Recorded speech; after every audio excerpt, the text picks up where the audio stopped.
पूर्वी आपण असं म्हणायचो की बायोलॉजिकल ह्युमन सोडून सगळीकडे चिप वापरली जाईल.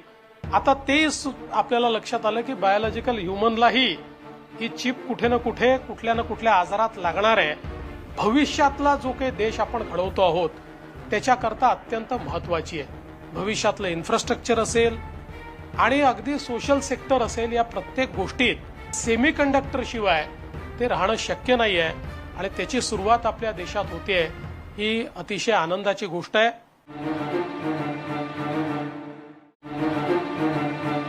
पूर्वी आपण असं म्हणायचो की बायोलॉजिकल ह्युमन सोडून सगळीकडे चिप वापरली जाईल. आता ते आपल्याला लक्षात आलं की बायोलॉजिकल ह्युमनलाही ही चिप कुठे ना कुठे कुठल्या ना कुठल्या आजारात लागणार आहे. भविष्यातला जो काही देश आपण घडवतो आहोत त्याच्याकरता अत्यंत महत्वाची आहे. भविष्यातलं इन्फ्रास्ट्रक्चर